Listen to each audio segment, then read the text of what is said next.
youth pastor in Arlington, Washington, was charged with 2 counts of third-degree child rape amid allegations he abused a teen girl he met in a youth group. Kendal Kippen, 27, was employed as a youth pastor at Jake's House Church in 2017 and 2018, according to charging papers filed in Snohomish Superior Court. His father is the church's lead pastor. The girl met Kippen in 2017 when he was 22, and she was 15. A police investigation found evidence that Kippen had repeated sexual contact with the 15-year-old girl that he'd met at the church.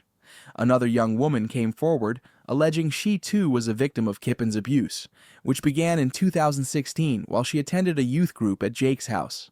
She was 17 then.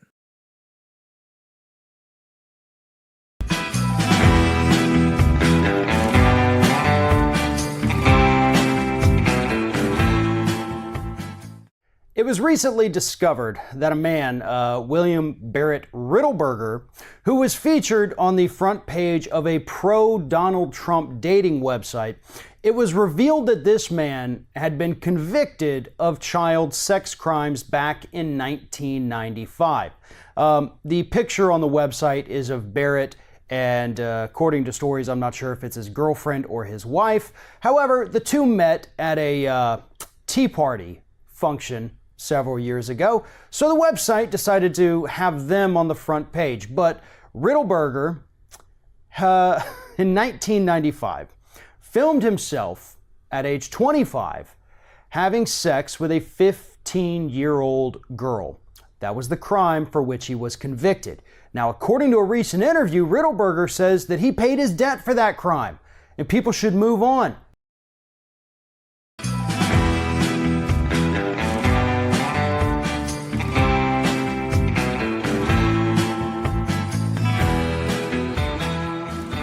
A popular QAnon influencer, he speaks to a lot of his followers on a regular basis about how, the Democrats are a bunch of pedophiles, they're running sex rings out of pizza shops, and on and on. We've heard these things before. But it's just come out that he's the one doing that stuff. Surprise, surprise. His name is David Todeschini, and he also had an alias he went by because that's not shady at all. David Trent was the alias, and he's a well-known QAnon influencer. There's his face there. So of course he accuses all Democrats of being pedophiles, even though he knows he sexually abused an 8-year-old. He knows who he is, right? And by the way, he might be in trouble here because he didn't register all of his aliases because he's on this dangerous sex offender list. This is one of the most popular QAnon guys in the country.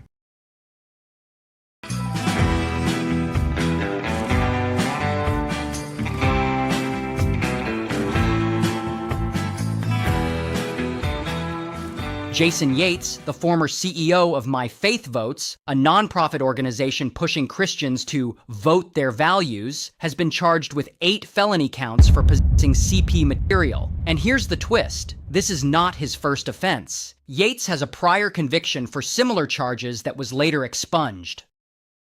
An unnamed witness handed over a hard drive to the authorities, one allegedly found in Yates's office and containing over 100 images of CP material. So, how did this hard drive come into the hands of law enforcement? According to the BCA's report, a relative of Yates discovered the drive by accident. They were simply looking for some extra storage and found this hard drive in his office.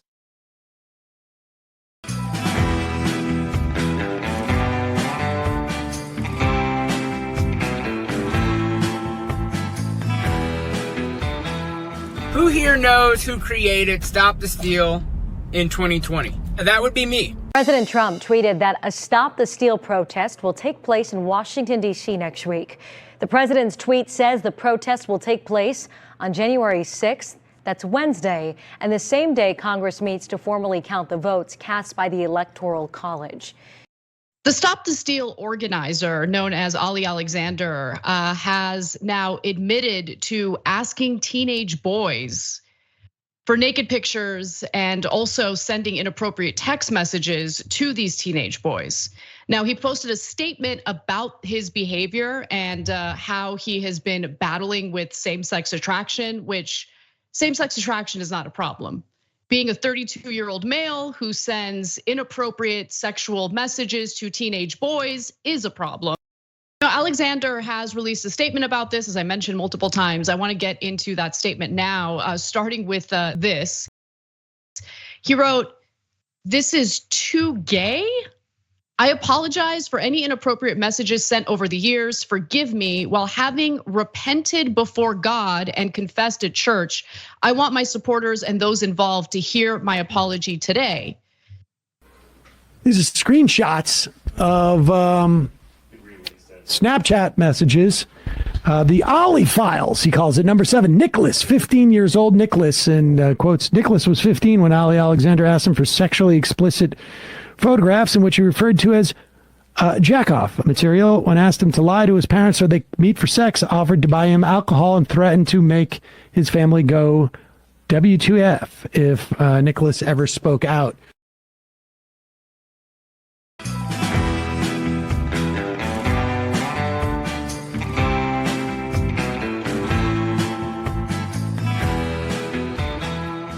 Well, Paul and Jess, just a little bit earlier this evening, more police released this body camera video.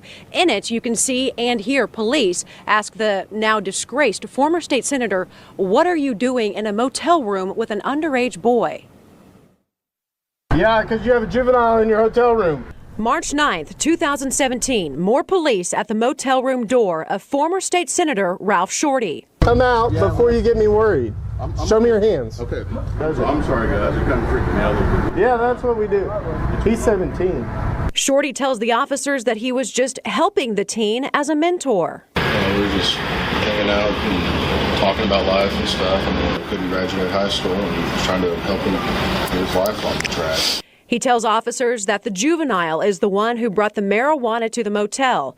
Getting high with a young kid, whatever, is a bad idea. But just weeks before this body camera video, Ralph Shortey told me this about doing drugs. You should not be doing them in front of minor children. Shortey admits to driving the teen to the motel and chatting with him under a fake name. Yeah, you can shut the door. You're good. We're done. Now, Shortey was not taken into custody. He was not arrested that night. But this motel incident led to a lengthy investigation, and ultimately, Shortey pleaded guilty to child sex trafficking.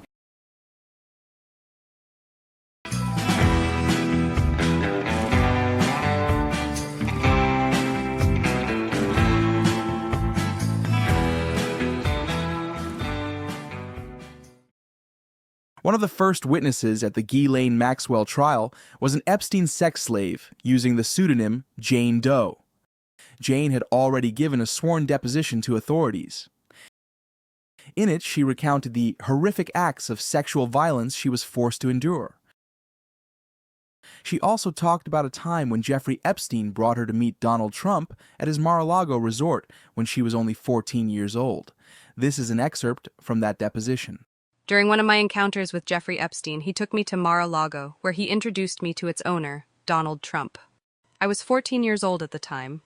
Jeffrey Epstein elbowed Mr. Trump playfully, asking him, referring to me, "This is a good one, right?" Mr. Trump smiled and nodded in agreement. They both chuckled, and I felt uncomfortable. I was too young at the time to understand why.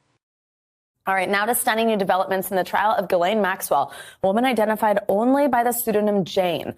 She says disgraced financier Jeffrey Epstein took her to meet Donald Trump in the 1990s when she was just 14. Jane testified that both Ghislaine and Jeffrey Epstein sexually abused her when at the age of 14. We're now on cross-examination, and there are a couple of headlines here. One, during cross-examination, the defense attorney asked her whether she said Jeffrey Epstein introduced her to Donald Trump. She said yes.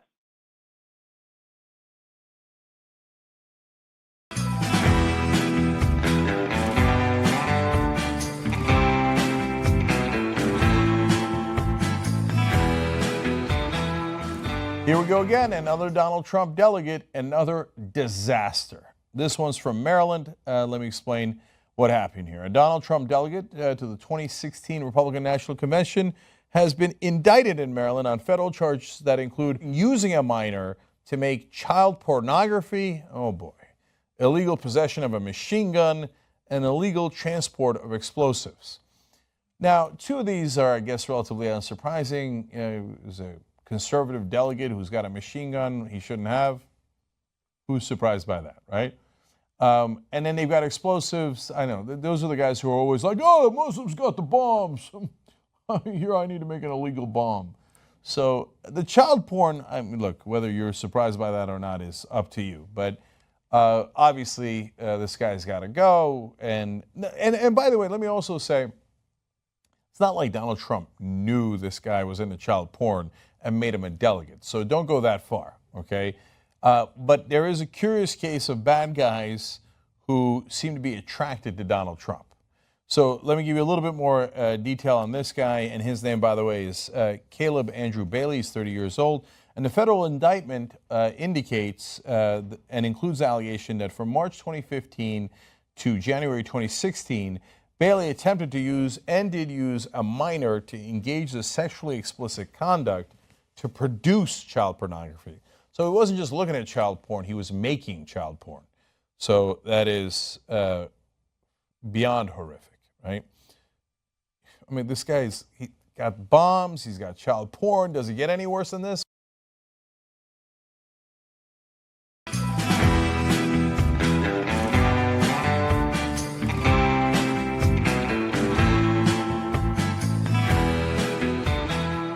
Okay, so he shows up on Bill Maher. This brings a lot of attention to Milo or Milo, call him what you want. And then people start checking into what he said in the past, and a clip of Milo defending effectively child rape and pedophilia has gone completely viral, and it has caused some real problems for Milo Yiannopoulos' career. It's from when he was a guest on the Drunken Peasants podcast about a year ago, a show I appeared on a couple of months ago, I believe it was.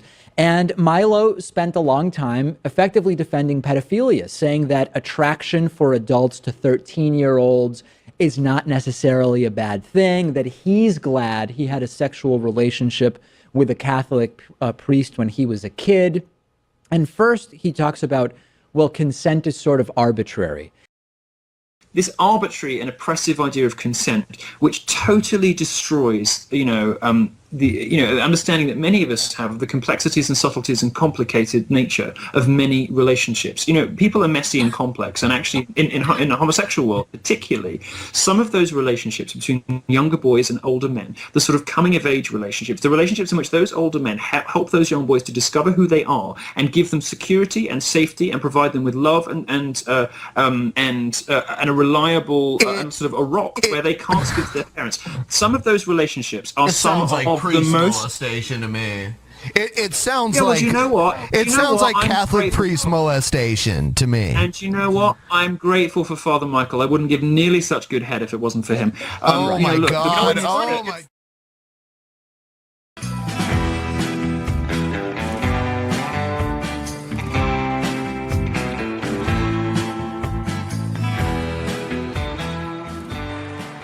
Is Donald Trump a messiah? No. He's just a man who wants to give back to his country, America. But let me ask you to tell us what you say happened beginning at age 14 with him. Well, we started filming the show in September of '86 when I was 14, and he immediately took to me and befriended me and earned my trust. And then he started expressing his love for me, and sorry, it's emotional. And talking about marriage in the future. And then I was still 14 before my 15th birthday. We were at his house, in his car, in his garage, and he reached over and he penetrated me with his finger. And that is when the sexual touching and abuse started after that. And, Nick, he's put out a statement because there was stuff that didn't make that interview, where I did tell him that I was molested and that there was so much more to the story. I do want to tell the audience about that. So it's this guy, Nick Ritchie, who's got a very raunchy website and radio podcast. And you share a manager, I should point that out for the record, but he came out with a statement just now to follow up on the interview he did of Nicole, where she's saying, I was 17 and, sort of laughing about she wanted to lose her virginity. And this is what Nick Ritchie has given us. He writes, I remember the day Nicole Eggert did the radio interview with me about Scott Baio. Nicole was distraught after the interview. And off air, she was an emotional wreck. She told me it was much worse than she described on air. She said, he molested me as a child, and I didn't know any better.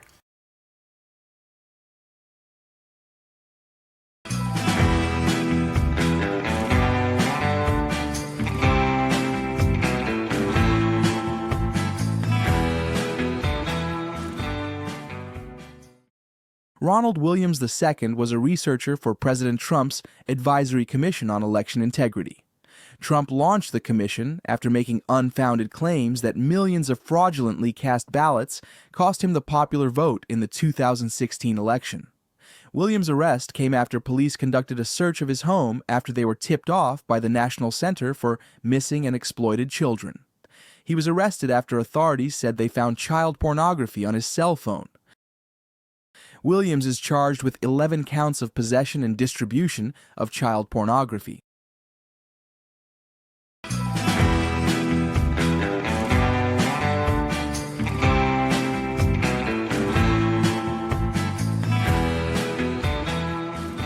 I mean, some of these foreign girls, you know, Mr. Trump, in my country, we say hello with vagina.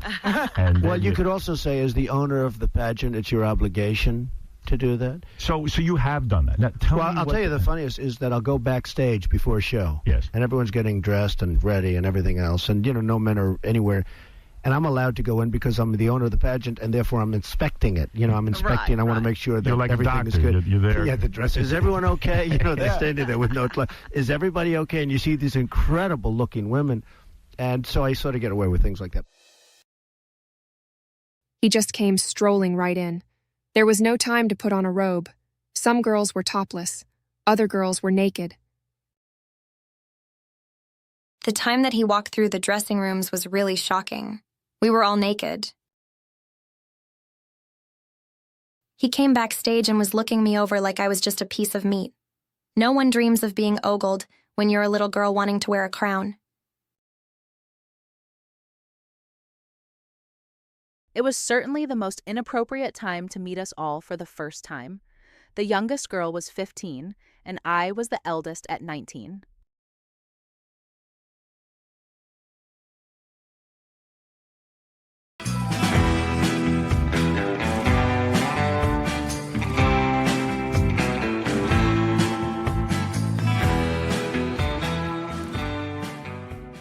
Ron P. Broussard Jr. was hired to the Trump University staff in 2007 after years serving as a motivational speaker at get-rich-quick seminars taught in hotel conference rooms.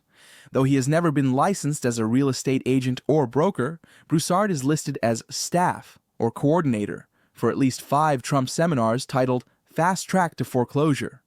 Records show the former Army sergeant was convicted at court-martial in 1994 of sodomy and indecent acts with a child. He then served 5 years in the military prison at Leavenworth, Kansas. Broussard, who now lives in Duluth, Georgia, is a registered sex offender. He told the Associated Press that his conviction involved the 8-year-old daughter of a fellow soldier.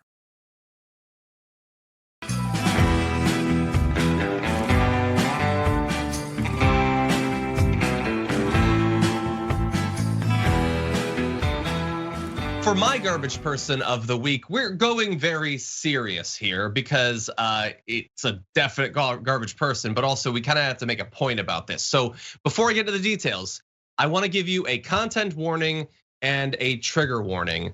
The things that this person did are about as disgusting as anything I could conceive of. And for some people, even hearing about the horrendous things that they did will be too much. So consider yourself warned. But my garbage person is Ruben Verastigui, I believe his name is. A former senior. Verastigui? Okay, thank you. A former senior ad designer for the Republican National Committee who called the sexual abuse of babies his, quote, absolute favorite. He has now been sentenced to 12 years in prison for receipt of child pornography. He was an active participant in an online group with at least 18 members dedicated to trading child pornography and casually discussing the sexual abuse of children. He told the group his preference was for babies, saying they were his absolute favorite. Solicited another member of the group for videos of babies being raped. He commented on videos saying he wished they were longer. And so now he pleaded guilty to charges of having 162 videos and more than 50 images of child pornography just on his phone alone back in July of last year. Federal judge sentenced him to 151 months in prison, followed by 5 years of supervised release. This is obviously, objectively, about as horrible a thing as you can imagine.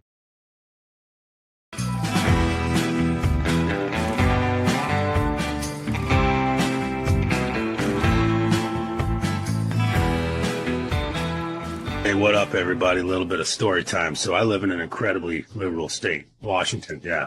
And every time I wear this hat out in public, you know, people always give me those looks of, ooh, it's a MAGA hat. Ooh, it's so bad. He hates everyone. But then they read it, and usually they have a pretty good laugh, you know, in support of it. Then again, you still do get those people that are offended by it, but, you know, imagine that in a blue state. Ha! You know, ooh, they have rights too. No, they don't. The victim does, but they shouldn't have any. So, pretty cool hat, make pedophiles afraid again. I love it. So, yeah, people always mistake it for a MAGA hat. Riley began a crowdfunding campaign to launch a non-profit aimed at catching online predators and deterring them from engaging in harmful acts against children. But she was very descriptive of what was happening. And like I said, like, we're not here to cast judgment. We're not here to label people, and understand, like, there's things that happen in our lives that cause us to make mistakes. But it's an 11-year-old girl talking about things that were done to her that shouldn't have been done.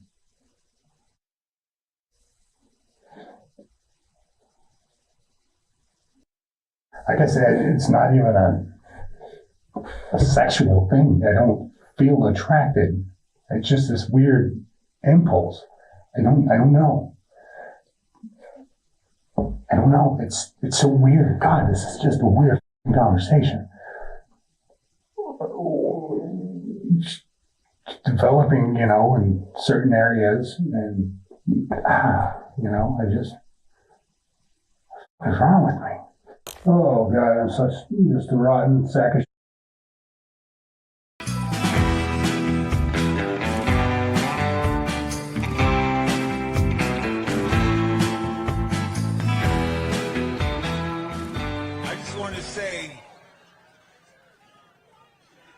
I grew up a Democrat, and I've always been a Democrat until I met this man right here. A grand jury has indicted Pro Football Hall of Famer Lawrence Taylor on charges of third-degree rape and patronizing a prostitute. The indictment follows his May 6th arrest when prosecutors say he paid a 16-year-old girl $300 to have sex with him.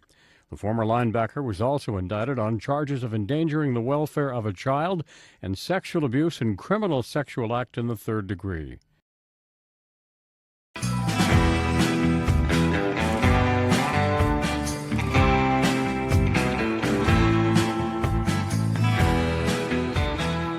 So these rooms,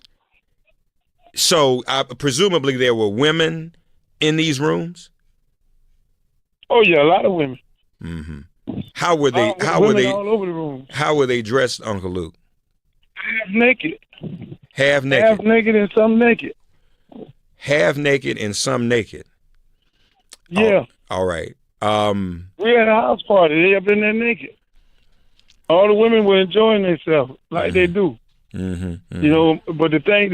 Let me tell you, the thing is, when you're around, I've been around a lot of models and a lot of these pageant women, because that's what mostly it was. It was mostly pageant women. Uh-huh. And a lot of these women ain't of age. So when you got a whole bunch of these women running around, whether they of age or not, you know, there's a lot of things going on. You just, you know, some women look too young. Oh, so you keep it moving. I see. You know, so it wasn't nobody beating no women, nobody taking advantage of no women. I mean, they were all enjoying themselves. That's what they were there for. But were they old enough to be enjoying themselves? I don't know. Was there sex? Of course there was sex. I guess that's a stupid question now to ask. Okay, so I think I got you now. You're saying that all this was going on and you weren't clear as to whether these were adults. I wasn't clear whether or not they were adults, and I wasn't clear whether or not, whether I wanted to be in that kind of environment. Okay, he said, look, I got all these women. I got these women from the pageant. They're going to be there. So we went. It was like, hey, man, I got a pageant down here. I'm hosting these women at the house, okay, up in Palm Beach. They send some cars to pick us up. We get in the cars. We drive up there. Me, Mike, Eddie Murphy, we all in our own individual cars. Car service drove us up there. We got there. He showed us around the house. There wasn't no DJ. It was more of, hey, get in where you fit in. Whatever room you're going to go in, you go into that room. So you say no DJ. There was no music? Or the music was piped in? No, there wasn't no music. No music. That was the interesting part about it. There wasn't no music. So women just naked in rooms with no music? Hey, people walking around.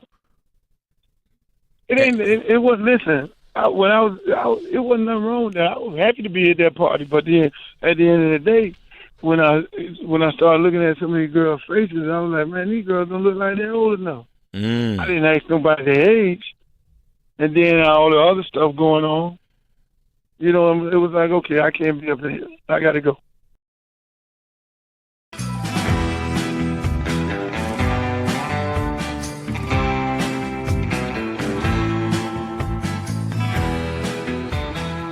Our firm, along with the Gillespie law firm, represents approximately 24 former residents at Lord's Ranch who were sexually abused. The Lord's Ranch was owned and operated by the Sewell family. It was founded by a man named Bud Sewell, and later his son Ted took over operations.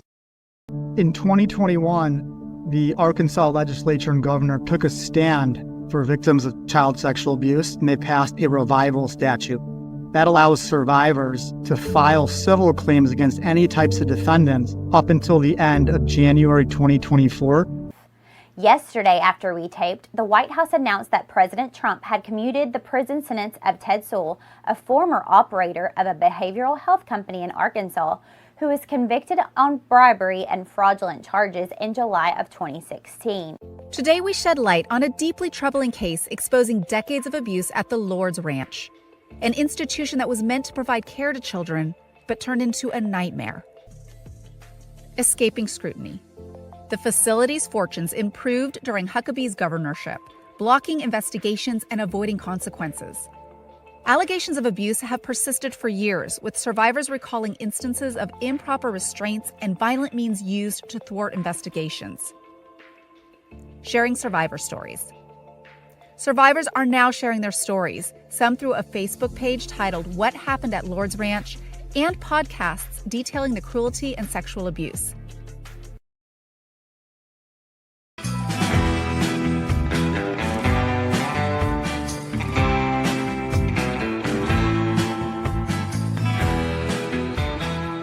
Oh, wait a minute. We have a big celebrity here tonight.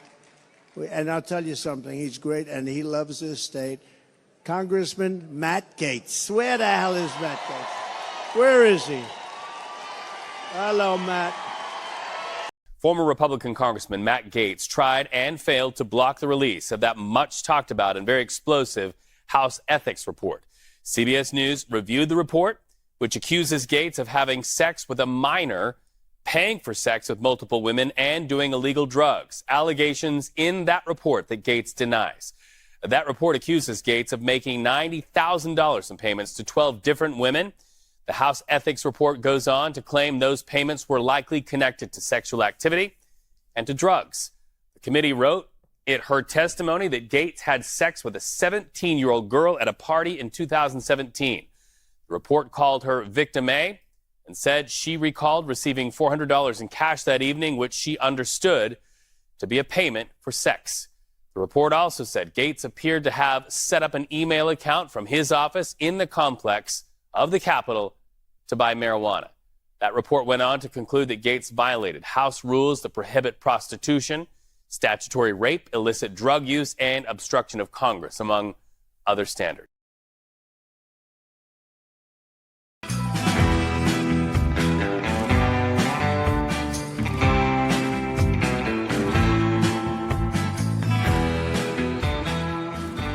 A drag queen in Michigan has been arrested for sexually abusing children.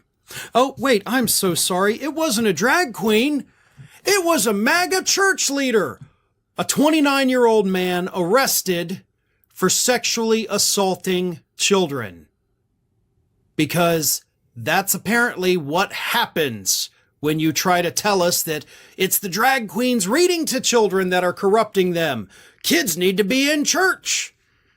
And then they go to church and apparently get abused by their pastors. Let me read you this. This is from Newsweek. The 29-year-old worship director from Oakwood Church in Augusta Township, Michigan, faces 11 felony counts with charges dating back a decade. A decade! The man was arraigned, Zachary Joseph Radcliffe is his name. He was arraigned 2 weeks ago on 2 counts of aggravated child sexually abusive activity, 2 counts of child sexually abusive activity, and 6 counts of using the internet to communicate with another to commit a crime. He could face up to 25 years in prison if convicted. The charges stem from incidents as early as 2014, according to court records. This man, Radcliffe, also happens to be a staunch MAGA supporter. He's got photos on his social media wearing his Make America Great Again hat. And of course, at CPAC in 2019, he went up on stage and performed a song. And then got a photo taken, which is also on his social media, with none other than Donald Trump Jr. and Kimberly Guilfoyle.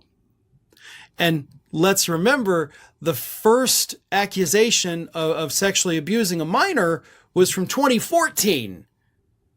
So in 2019, he's up on stage at CPAC singing a song, taking pictures with Trump family members.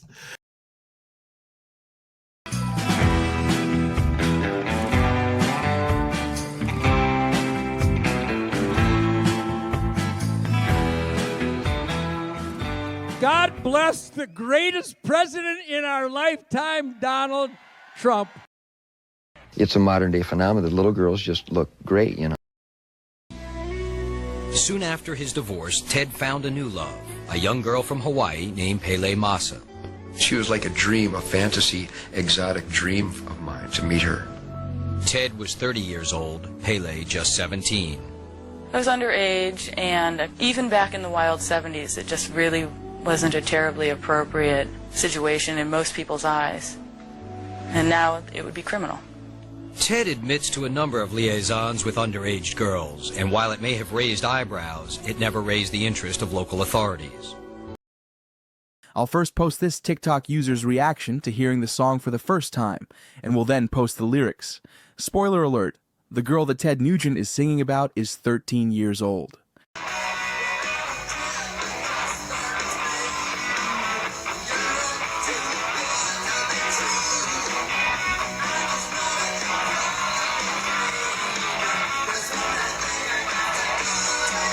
What do you got to do?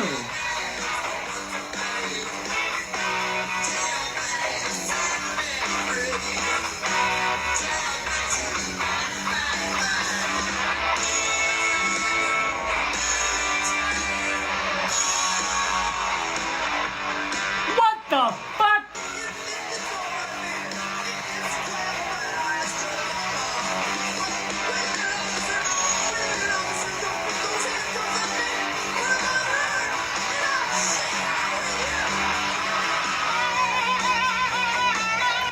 This calls for a double. What the fuck?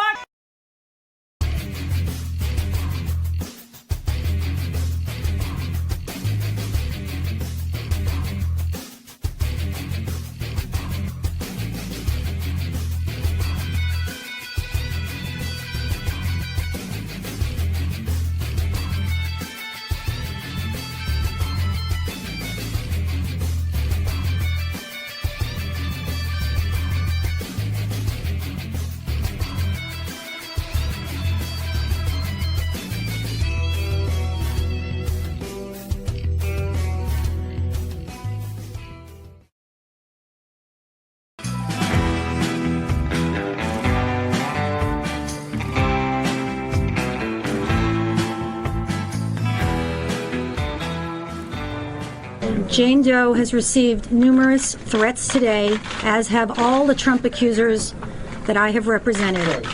She is living in fear. She has decided that she is too afraid to show her face. She's been here all day, ready to do it, but unfortunately, she's in terrible fear. Katie gives a vivid and horrifying description in her sworn affidavit of the 4 encounters she had with Donald Trump. None of Katie's allegations have ever been debunked, nor has she ever retracted any of her statements. The only reason that she didn't follow through with her lawsuit was because of the barrage of death threats that she faced by Trump supporters. In 2016, Katie gave an interview to the British tabloid, the Daily Mail. She gave graphic details of her encounters that are all confirmed in her affidavit. The Daily Mail also confirmed her story with a witness to all the encounters, Tiffany Doe, an Epstein recruiter and coach who witnessed all of the encounters. We learned from Katie and Tiffany's testimony that Jeffrey Epstein provided coaches for his clients with girls like Katie who were virgins and didn't know how to pleasure a man. The coach would sit in on the session and guide the victim according to the client's instructions. For normal-minded people, it is impossible to process this kind of depravity. But both the victim and her witness have sworn in an affidavit to the validity of these encounters, under the threat of perjury for making a false statement. During our first encounter, Mr. Trump didn't really talk to me at all. He spoke at me, but he was talking to Tiffany more, telling her what he wanted me to do. I thought he felt like he was too good to even speak to me. Tiffany told me what I needed to do. Anything he did say to me wasn't that great. Like, you need some work. I was 13. I didn't know what I was doing. Mr. Trump said very little to me during that first encounter other than I reminded him of his daughter. After I finished the sex act, he made a comment that I wasn't great, before putting on his pants.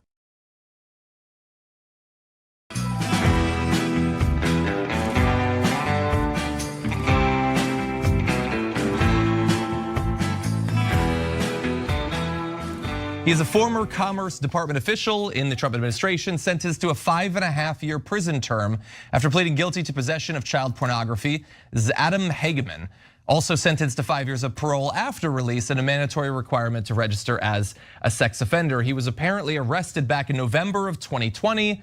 You would think he would have been busy with the whole election thing, but no, he was found to be a member of an online group chat dedicated to sharing images of child sexual abuse. Here are the details. He shared with members at least one video of a child being molested, claimed to have sexually abused a child as young as 15, and indicated that he wanted to sexually assault children between the ages of 12 and 16 years old. Prosecutors asserted that they found dozens of child sexual abuse videos on his phone after they executed a search warrant against him. He also requested of the other members in this group that someone find, quote, a dad with a young kid he will rent out to us. Those are the crimes that he committed, and he will now be spending a number of years in prison, as seems 100% deserved. Prior to that, before serving in the Commerce Department under Donald Trump, he worked at Charlie Kirk's Turning Point USA as a campus event coordinator, events that were frequently attended by underage children. If you want to see a picture of this individual, there he is.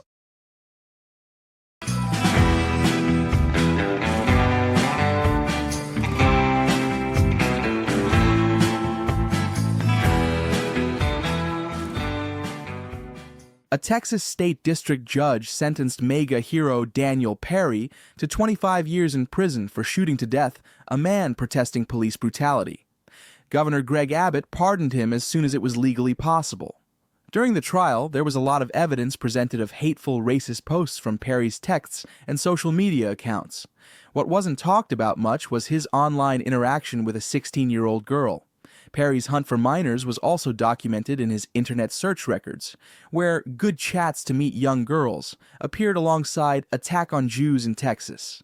In what may be the most overlooked part of Perry's humiliating exposure, the young girl actually appears put off when Perry tells her to come up with a reason I should be your boyfriend. When he then tries to elicit praise from her by asking, "So why an old man like me?" the 16-year-old tosses back an impressively savage ego torture. "WYM, what do you mean?" she says. "I don't want you."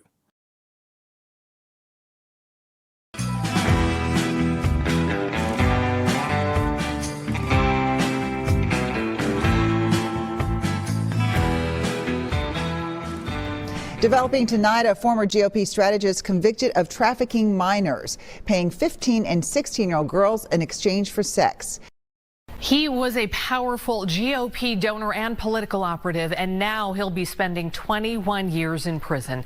Anton Lazzaro was sentenced today for sex trafficking minors after he was found guilty of those crimes in March. Fox 9's Karen Scullin now with what happened in court and how he got to this point. Karen? 32-year-old Anton Tony Lazzaro will be 51 years old when he gets out of federal prison. From there, it's 5 years on supervised release. Anton Tony Lazzaro was becoming a big GOP donor and political activist in Minneapolis, but now he's heading to prison. Prosecutors say Lazzaro targeted young girls and gave the 15 and 16-year-olds cash and gifts, and in exchange, the girls would Uber to his upscale condo for sex. Lazzaro especially started floundering on the witness stand when Williams showed these messages to Bittman. On the anniversary of the death of Jeffrey Epstein, the world's most infamous sex trafficker, poor Jeff. Rest in peace, my brother.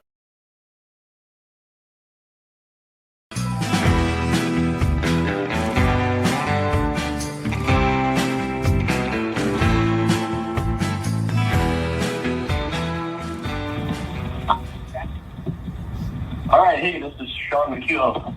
Can you guys hear me? Yes. Hey, Sean. Hey, Sean. Prayer for Our Nation, hosted by Sean McHugh. They wanted to be a very religious event, and Sean McHugh was doing the prayer. And if you look, it even says, J6 Thanksgiving prayer call, put on the armor of God, 4 p.m. EST Thanksgiving Day. Together we make a stand through Jesus. Some pro-J6 accounts on Twitter think his sentencing won't go poorly. Well, if they bring up his past, which involves a crime against a child, I don't see that being the case.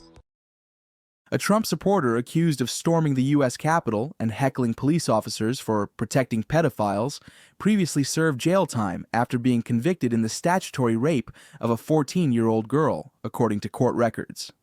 Sean McHugh was convicted in 2010 on a state charge of unlawful sex with a minor, according to California court records. McHugh was sentenced to 240 days in jail.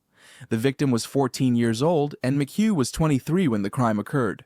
McHugh pleaded no contest to the underage sex charge. The victim and her mother signed off to the plea agreement as part of California's victims' rights law.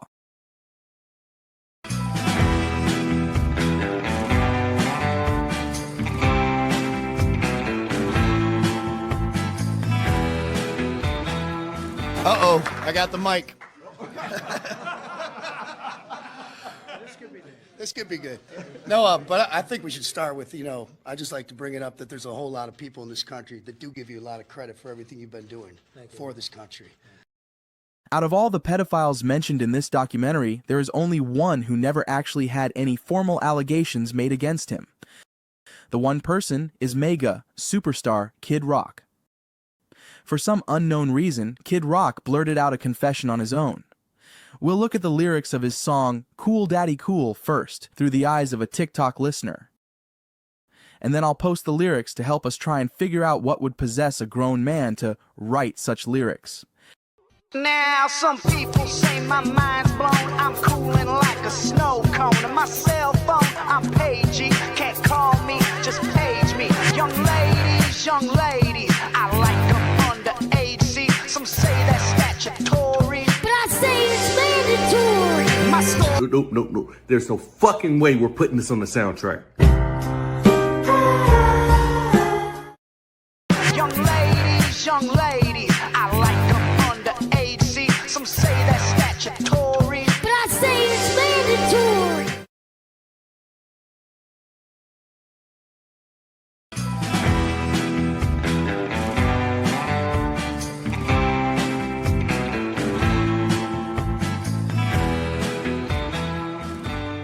To provide further details on the parties Trump hosted, Gross found two former attendees who agreed to give details of what they saw going on. The first was a photographer who attended many parties, but requested that his name remain anonymous, for obvious reasons. Here's what he had to say. Trump would take over suites on the corners of his hotel with views of Central Park and Grand Army Plaza. The attraction for the men was young girls assuming they'd get somewhere by joining the party. Of course, it never happened. Young models were attracted to the parties with a simple, time-tested pitch. You'll meet rich guys who will help you. It was networking, but on a weird, bizarre scale. The girls were as young as 15 and were in over their heads. They had no idea, and they ended up in situations. There were always dramas because the men threw money and drugs at them to keep them enticed. It's based on power and dominating girls who can't push back and can be discarded. There's always someone to pick them back up. Trump would go from room to room. I was there to party myself. It was guys with younger girls, sex, a lot of cocaine, top-shelf liquor, but no smoking. Trump didn't approve of cigarettes. Trump was in and out. He'd wander off with a couple girls. He was getting laid like crazy. Trump was at the heart of it. He loved the attention, and in private, he was a total fucking beast. The second attendee Michael Gross spoke to was not only a frequent visitor at the Trump parties at the Plaza Hotel, but also helped to organize them by recruiting models. His name is Andy Lucchese. He was a friend of Donald Trump's in the 90s. And in Michael Gross's article that ended up being published by the Daily Beast, for some unknown reason, Andy Lucchese allowed Gross to attach his name to his quotes. It's fair to say that I was a recruiter for the parties. As for the parties themselves, there was cocaine around. Donald Trump did not do cocaine. He was in control of himself. Girls? Well, of course. But did he have sex with his female party guests? So, he's a man with a woman. How old were they? A lot of girls, 14, look 24. That's as juicy as I can get. I never asked how old they were. I just partook. I did partake in activities that would be considered controversial today.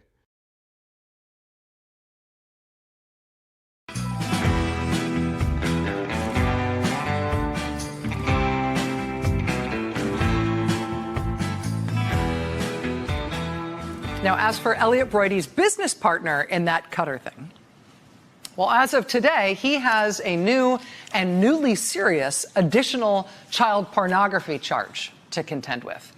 Devlin Barrett and Rachel Weiner at the Washington Post were first to break the news today that George Nader has been indicted again on new child pornography charges stemming from an FBI search of his 3 iPhones at Dulles Airport in January of last year.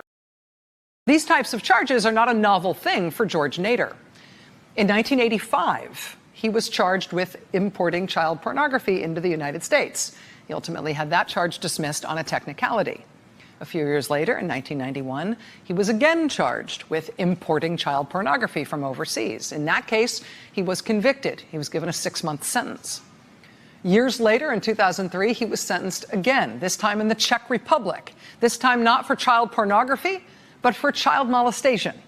That conviction also resulted in a prison sentence in the Czech Republic. Despite that extensive record, though, George Nader did become some kind of advisor to the government of the United Arab Emirates and the government of Saudi Arabia. And he did then attach himself like a barnacle to the Trump campaign and the Trump White House, where he really made himself one of the guys. He was apparently around a lot.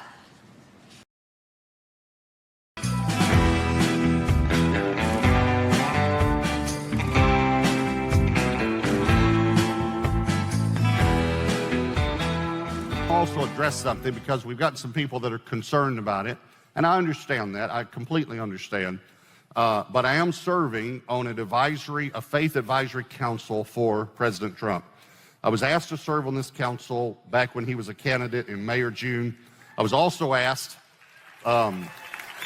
thank you. The founding pastor of Gateway Church, Robert Morris, resigned after a woman accused him of sexually assaulting her beginning when she was just 12 years old.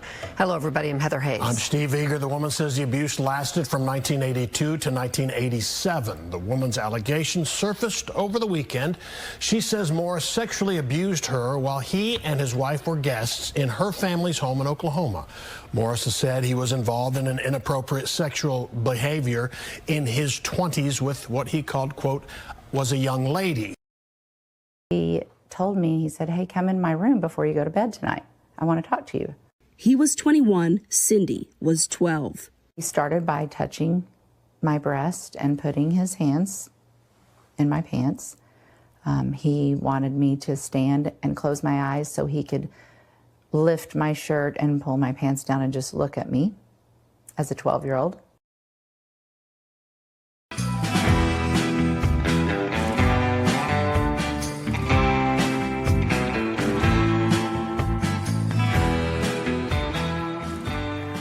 This guy's screaming, "We want Roy Moore." He's right.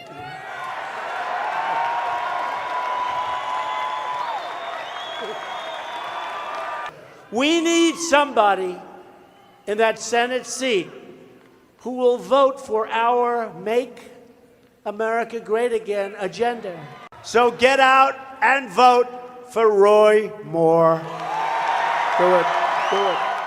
Kelly Harrison Thorpe says she was just 17 years old when she turned down an overture from Moore in 1982. Thorpe says she asked him, "Do you know how old I am?" He reportedly responded, "I go out with girls your age all the time." Those new accusations follow Beverly Young Nelson's emotional claim on Monday that Moore sexually assaulted her when she was 16 years old and he was 30. She says it happened when he gave her a ride home from her job. But the flood of accusations began 1 week ago. Lee Korfman tells the Washington Post she was only 14 when Moore, then 32, an assistant district attorney, sexually assaulted her back in 1979. Wendy Miller says she was 14 when Moore first approached her at the mall, and was 16 when Moore asked her out on dates. But she says they did not go out because her mother forbade it. Debbie Wesson Gibson says she was only 17 when Moore asked her out on several dates that, quote, did not progress beyond kissing. Get out and vote for Roy Moore. Do it. Do it.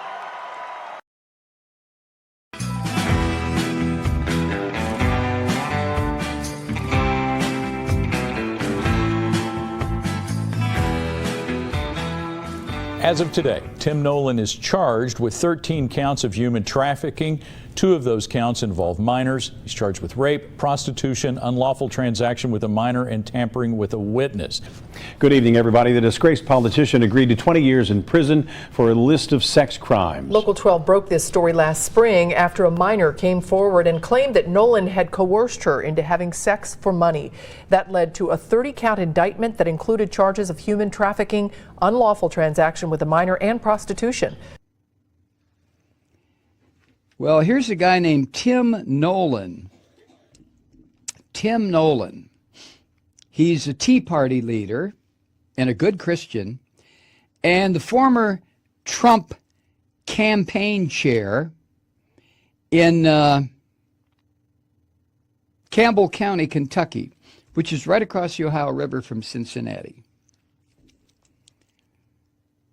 He has just been sentenced to 20 years in prison for human trafficking.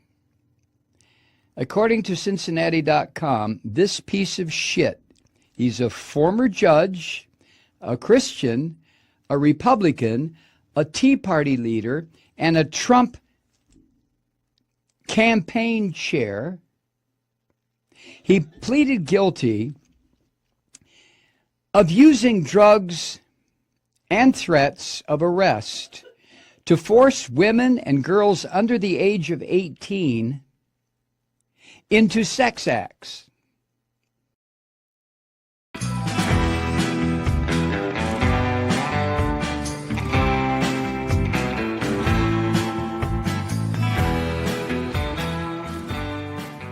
Tells Pastor Laura, what are your thoughts when you hear somebody like Dr. David Duke supporting Trump? Does that make you want to steer away from the candidate, or does that just make you stick to your guns about him? I think what's happening in the Black or African American community is that we have seen and are seeing a man that is speaking a truth that is resonating. And I got to tell you, there is a groundswell here in Harlem and across America in the Black community for Donald Trump. New York preacher with a vast history of anti-LGBTQ hate is facing allegations of abuse against school children. One former student said Manning had been sexually harassing her and touching her inappropriately, so she secretly recorded him. And they're not releasing her last name for her protection, but on the recording, Manning can be heard complimenting her breast and saying he wanted to pull up her skirt. He also says he first started having feelings for her when she started at the Atlas School. For the record, she was 14 when she started there.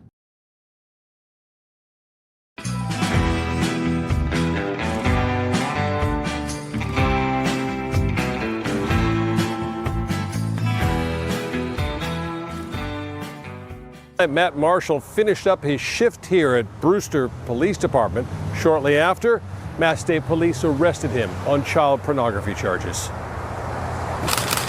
Officer Matthew Marshall walked into Orleans District Court not in a police uniform, but in a business suit as he made his way through security and into the courthouse. Commonwealth versus Matthew Marshall. Once inside, prosecutors say Marshall, using his account on the social media platform Snapchat, possessed and distributed child pornography. Investigators say they got a tip from the Center for Missing and Exploited Children, and that led them to what was found on Marshall's phone involving young girls. She's standing in front of the video camera producing what appears to be a self-made video in which she is fully nude. Prosecutors say Marshall shared child porn with other adults. He is also accused of bizarre behavior, like when he walked into a Cape Cod Dunkin' Donuts in uniform and shot video with his phone. There were videos depicting the defendant entering into what was later determined to be a Dunkin' Donuts and urinating all over the inside of the bathroom inside the Dunkin' Donuts, on the sink, on the handles, on the door.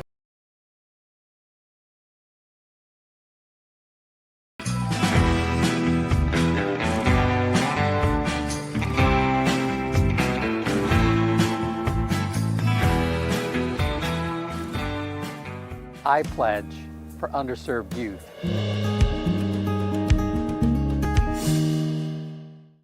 A former high-ranking Maryland official for then-Governor Larry Hogan is facing sex solicitation charges following a sting operation. Former Deputy Secretary of State Luis Esteban Borunda was arrested last week after arranging to meet up with someone he believed was a 13-year-old girl. He was actually messaging with a special agent posing as the teen. News 4's Joseph Olmo has the story. This is Luis Borunda, seen here just a few seats away from Governor Larry Hogan in a picture posted to his account on X, formerly known as Twitter. Now he's standing in front of a camera for a different reason, to take a booking photo. Borunda, who served as Maryland Deputy Secretary of State for 8 years, now accused of sending this doctored photo to who he thought was a 13-year-old girl. Investigators say he began chatting online with a special agent with the Fort Meade Army Criminal Investigation Office 2 weeks ago, thinking he was talking to the teen. Police say he told the agent he wanted to meet at a spot in Anne Arundel County last Wednesday. It was there where Borunda was met by police and taken into custody. Borunda already faces one charge of sexual solicitation of a minor, but Maryland State Police are investigating the possibility of there being even more victims. They are urging you to reach out if you've had any contact with him.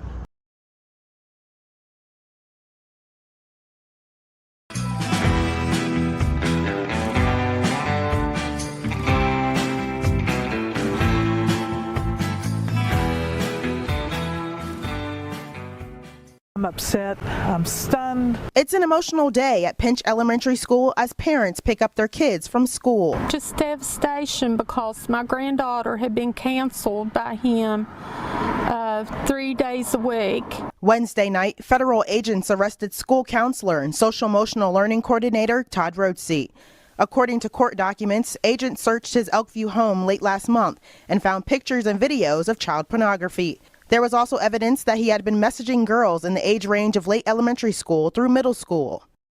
My two granddaughters, the one that's in high school, she said she always felt kind of creepy about him, like he was kind of creepy, and my other granddaughters said that too.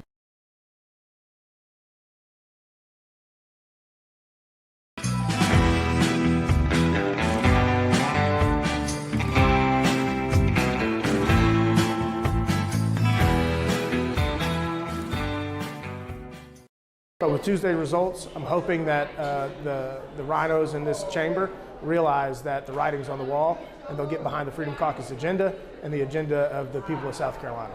But we did confirm earlier this week that on Monday morning, agents of the Department of Homeland Security's Homeland Security Investigations Unit, HSI, conducted a search warrant or executed a search warrant on May's West Columbia, South Carolina home. Now, they were accompanied by agents of the South Carolina State Law Enforcement Division. And as we reported exclusively, the focus of the investigation involves allegations regarding what are called now child sex abuse materials. I still call it child porn. To me, that still sounds sufficiently awful, but apparently the new en vogue term, child sex abuse materials, but whatever you want to call it, very bad stuff.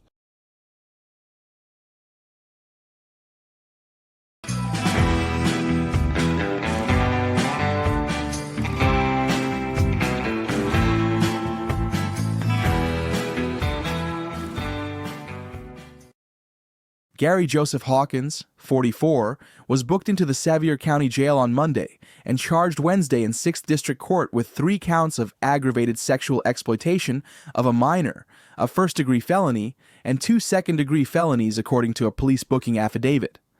Starting in November, an agent with the FBI's Child Exploitation and Human Trafficking Task Force posed online as a 43-year-old mother of a 9-year-old girl and posted messages on websites intended to attract individuals with a sexual interest in children.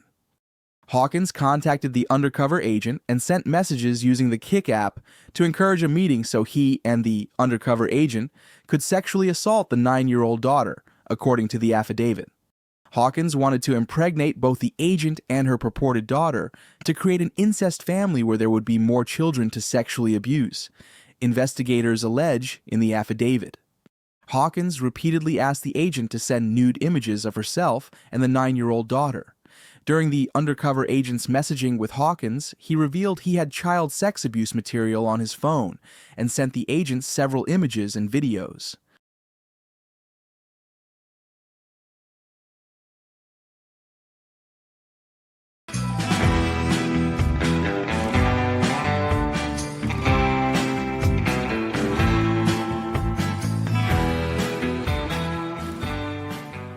We have a developing story for you this morning. We are learning new details about an arrest of a U.S. congressional candidate. According to the Bossier Parish Sheriff's Office inmate page, deputies arrested this man, Ben Gibson, Wednesday for pornography involving a juvenile and fugitive charges.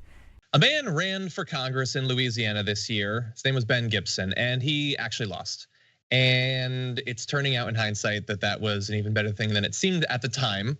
Now, bear in mind, one important fact about this candidate is that, according to Media Matters, he has endorsed the QAnon conspiracy theory multiple times on his Facebook campaign page and other social media accounts.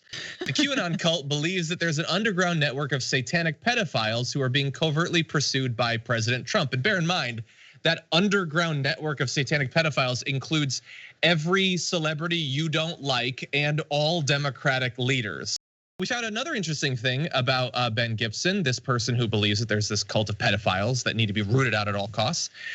He was booked this week on 4 counts of pornography, including juveniles under the age of 13.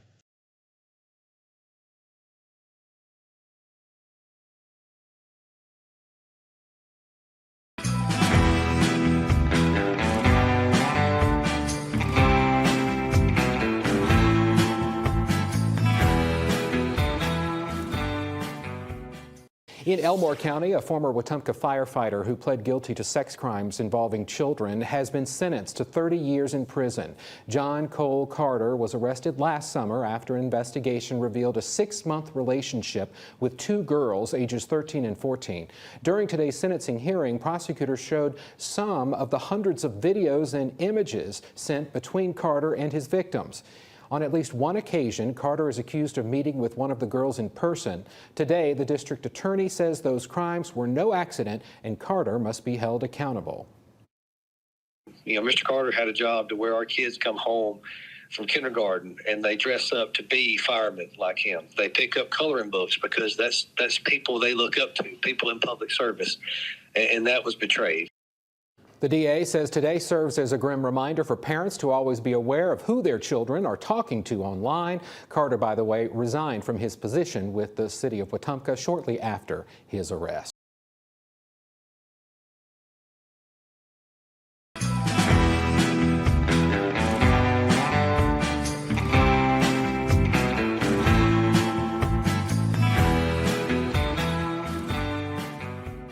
Heights man's facing federal charges in connection with the January 6th Capitol riots. The U.S. Attorney's Office says Kyle Colton was arrested last week in Folsom. Prosecutors say Colton was spotted on CCTV footage taken from within the U.S. Capitol on January 6, 2021. They say he was also identified among a crowd of rioters in the Capitol Rotunda engaged in a physical confrontation with law enforcement. Body-worn camera footage also showed Colton not following orders to leave the Rotunda. Colton's facing multiple charges in this case. Those include obstruction, disorderly conduct in a Capitol building, and demonstrating in a Capitol building.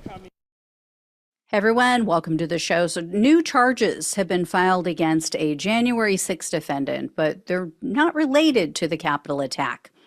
36-year-old California resident Kyle Colton was indicted this month. He was indicted on February 15th for receipt of child pornography. The court documents say that Colton received images of children, quote, engaged in sexually explicit conduct. This was between July of 2022 and December of 2023.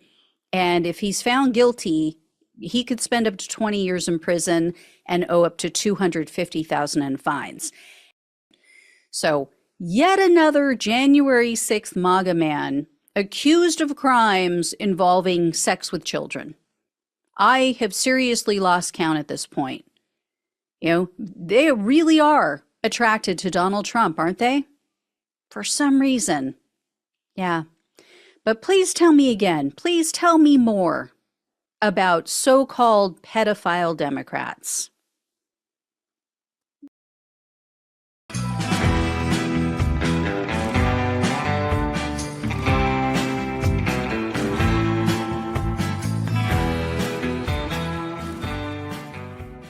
Former Castlewood volunteer firefighter is in jail facing charges of child porn and having a relationship with a juvenile. Good evening, I'm Casey Yates. And I'm Rebecca Pepin. According to authorities with the Russell County, Virginia Sheriff's Office, 47-year-old Eric Arnolds is the accused. Court documents say the victim, a 16-year-old, called a hotline saying that she had been in a relationship with him for 3 months. Authorities then executed a search warrant on Arnold's phone and found multiple nude images of the juvenile. They also found pornographic images of a child who authorities say appeared to be a toddler. 21 total, 7 misdemeanor counts of contributing, which involved the consensual sexual acts of a juvenile between 15 and 18. 2 felony charges of soliciting sexual acts by requesting nude photographs of the juvenile, and then 12 counts of possession of child pornography or sexually illicit images of a juvenile.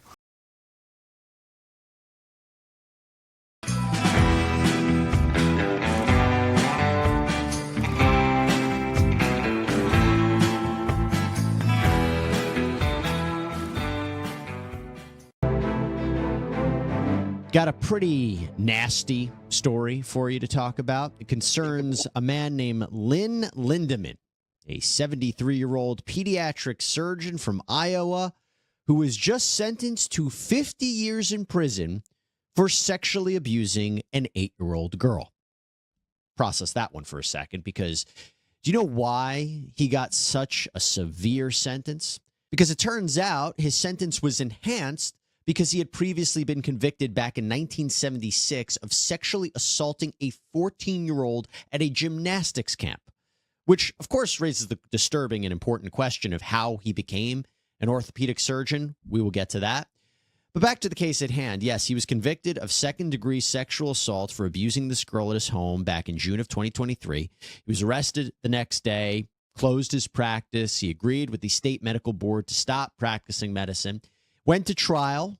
Lindaman's ex-wife actually testified that he told her that he was trying to help the girl, quote, explore her sexuality in a safe place. My gosh. Took the jury about an hour to come back with a guilty verdict. Not surprising there.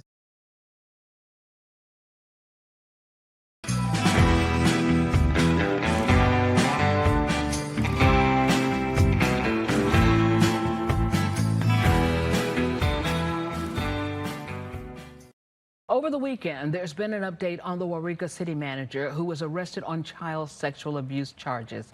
Earlier this year, in January, OSBI conducted an interview with Waurika city manager Charles Coyote Dunn before serving him with a search warrant. His electronic devices were seized, and according to OSBI, several child sexual abuse images were found.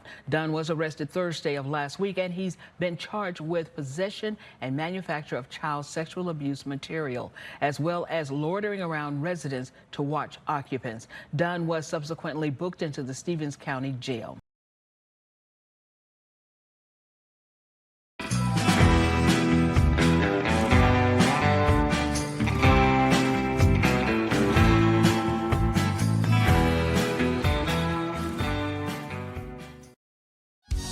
Get ready to study the Word of Almighty Yahweh with Dr. Daniel Merrick. Yahweh or Yehovah, so that's his name. He who causes to be. In other words, that's God's name. And now, Dr. Dan. And so, I was thinking that what if that happened and somebody warned me and said, hey, listen, don't do that. You're going to get mind controlled by Satan or by the aliens if you do that. And I think that that's a possible scenario. If you don't have the Ruach in your life, you don't have the Spirit of Yah Almighty in your life, you're going to slip up and maybe make a mistake. Daniel Merrick is charged with 570 counts of child pornography, involving indecent contact, second-degree felonies, 316 counts of child pornography, involving nudity, third-degree felonies, and 1 count of criminal use of a communications facility, a third-degree felony. Merrick, a Christian musician and pastor, was arrested after a cyber tip was made to state police computer crimes, alleging 8 images and 1 video of child pornography were traced back to his cell phone. Upon investigation, state police found over 800 images of child pornography on Merrick's cell phone. On February 10th, a search warrant was executed on Merrick's residence. Merrick said he began viewing pornography due to marital issues, which led to a 2-month curiosity in child pornography. So we finally have a case of a drag queen being charged with pornography. Daniel Merrick, 64 years old, from Bradford, Pennsylvania, charged with 880 counts of child pornography. Sorry, what? My mistake. He's not a drag queen. He's a Christian musician and a pastor. 880 counts of child pornography. One more.